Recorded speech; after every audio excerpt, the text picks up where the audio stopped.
Oh man, not another day like last Tuesday. Tuesday Newsday.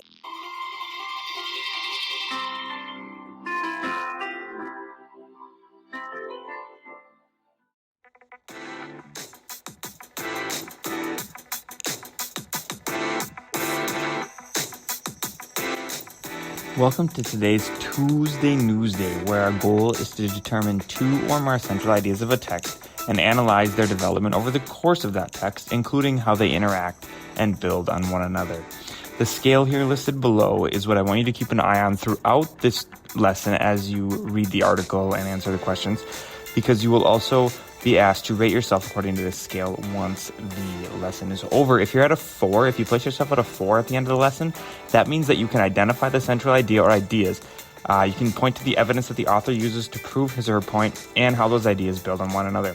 If you place yourself at a 3, that means that you can identify the central idea and the evidence that the author uses to prove his or her point. If you're at a 2, that means that you can identify the central idea, but you're missing some of that evidence that goes along with being able to point out the central idea. It's kind of like in math where you have to show your work. Pointing out that evidence matters. It shows me where you are able to go to find that central idea.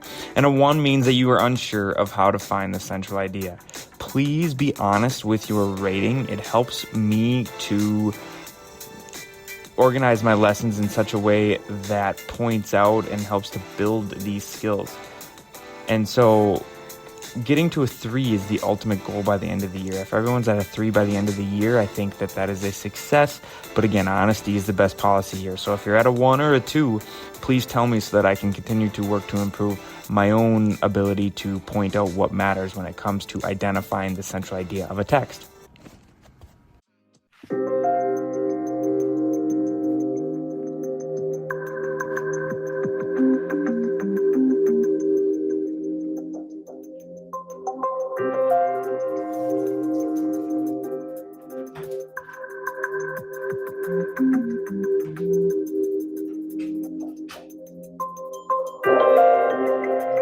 He overpaid probably by $20 billion, give or take. Yeah.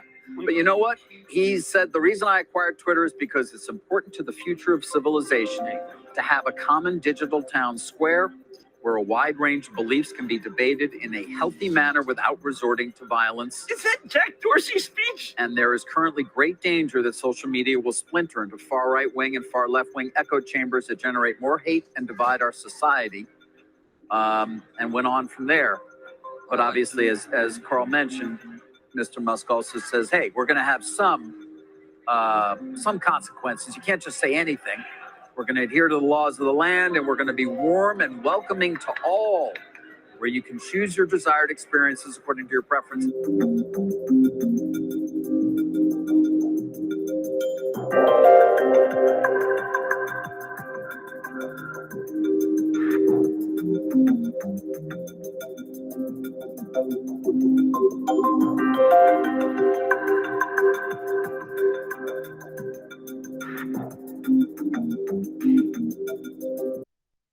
Hey everyone, and welcome to another Tuesday Newsday. It is Tuesday Newsday number 4, and as you can see from the quick video clip there, Elon Musk has purchased Twitter. Elon Musk is the same guy who started Tesla. Kind of a big moment in sort of social media and technology, in the social media technology world.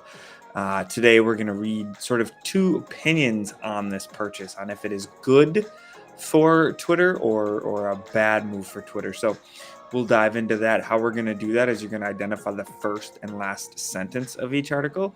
You're going to summarize the story in both 12 and 32 words, and that's not going to be a 12-word summary for the first article and a 12-word summary for the second article. It's going to be you trying to synthesize, kind of combine each article and make a 12-word summary that seems to encompass the whole concept, the whole idea. Same with the 32-word summary there. Then you are going to respond to a couple quotes that I will put up on the screen, and you'll kind of say, why does this quote support the main idea, the author's main point, right? And then you are going to suggest what you think is the main idea of the article. In doing so, you will have accomplished our learning goal, which you saw at the beginning of the video. I will kind of talk you through sort of each piece as well. And so before we get to all of that, we need to read each article, right? So go ahead and in 2 new tabs, open each link posted at the right. And you will see two articles. The first one is how Elon Musk's plans for Twitter could threaten free speech. And the second one says, hooray for Elon Musk. His Twitter takeover can finally unleash some free speech on social media. So 2 very distinct sides to this argument, this momentous moment, this momentous purchase of a very large social media company. Go ahead right now and read each of those articles. And now that you have had a chance to read each of those articles, please identify the first sentence of the first article now. And the second article, identify the first sentence of the second article now. And now the last sentence of the first article and the last sentence of the second article. And next is summarizing. But before we can summarize, I think I would like to talk with you about a few important moments in each article, kind of how the author identifies their evidence, their thought process for getting to their main point. So as we take a look at that, on the screen is from the first article we have this paragraph. Disinformation, though largely protected by the First Amendment against government control, is also imperil free. So from the first article, we have this paragraph here. Disinformation, though largely protected by the First Amendment against government control, can also imperil free speech itself. If Musk is serious about fostering open discourse, he needs to account for the dangers that disinformation poses to expression as he takes over one of the world's most influential online platforms. How can disinformation threaten free speech if it is a form of free speech? To answer that question, we need to recall why we protect free speech in the first place. So here, the author of this op-ed is going to explain the evidence for why they think that this purchase of Twitter can, and what he plans to do with it, can threaten free speech. He's going back to sort of the beginnings. He's using this evidence to support his assertion.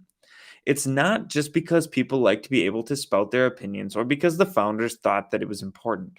Free speech is protected in the Bill of Rights and in global instruments like the Universal Declaration of Human Rights because it has long been recognized as necessary to create open and democratic societies.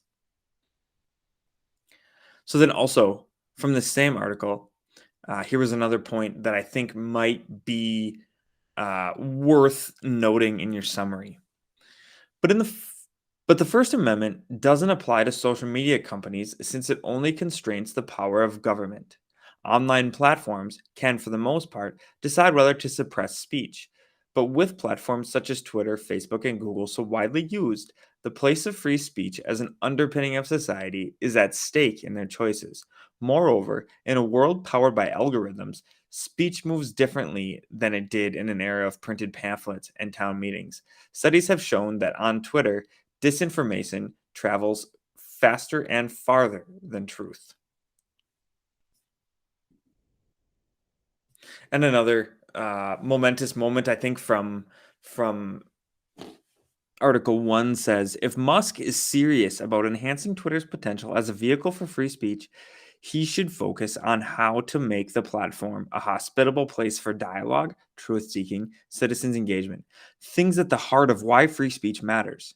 Some of the steps he reportedly contemplates, including giving users more control over what they see on the platform, could help. So could improving Twitter's system for appealing the removal of tweets and disabling of accounts. Clearer communications about which rules posts are found to violate and why, and greater transparency to allow researchers to study the platform and determine whether and how political biases may infect content moderation. But if Musk follows through on his promise to create open season for disinformation on Twitter, he will risk destroying free speech in one of our global villages in the name of trying to save it. So that last paragraph there, the second one on this image, is what you see on the screen here, is interesting, because it seems to sort of explain his point, to make his point, in the sense that the author has given a suggestion for what Musk could do to combat the potential threatening of free speech, to kind of keep it safe, keep free speech, in the author's view, what free speech should be. But he's concerned with Musk's plan for free speech right there. And from Article 2, the one that was more in, support of the purchase by Elon Musk of Twitter, it says Musk calls himself a free speech absolutist. He says he invested in Twitter because he believes in its potential to be the platform for free speech. Twitter should be the town square where everyone has a voice. That's great. And so this is one of those things where this particular author of this op-ed says free speech should just be, right? It should be, we shouldn't have to worry about necessarily disinformation or misinformation. If all the information is out there, it's going to leave everyone free to kind of make their own decisions. And then that kind of is also here, where, again, from Article 2, the author says, but what if tweeting gets ugly? What if a tweet threatens someone or spreads misinformation? Musk says, it's a gray area. If it's a gray area, let the tweet exist. I agree. Censorship rarely works. It causes hate to bubble up in secret places where fewer sensible people are present to refute it. The best antidote to ugly speech is more speech. And so as you consider what I just highlighted there and what you read, you don't have to just use what I talked about just now. If there's more information there that in those articles that you'd like to cite that you think is important, and I think that there is, I just highlighted those particular points, go ahead and do that. But what I'd like you to do is summarize in 12 words, sort of synthesize to summarize in 12 words what these two stories are about. And now, with a little more opportunity to expand and add some detail, go ahead and synthesize to summarize in 32 words what the articles are about. And next, let's go ahead and take a look at the respond to the quote section of today's assignment, which says, when arenas for public discourse are flooded with disinformation, free speech begins to shed its value. If audiences lose their grip on what is true and what is fake, they can become primed to distrust everything, and it becomes implausible to persuade people even with the most compelling argument or evidence. So how does this quote support the author's argument? The author chose to say this, to use this information to support their argument. Why did the author choose to use this bit of information to support their main point? And then another here says, I agree. Censorship rarely works. It causes hate to bubble up in secret places where fewer sensible people are present to refute it.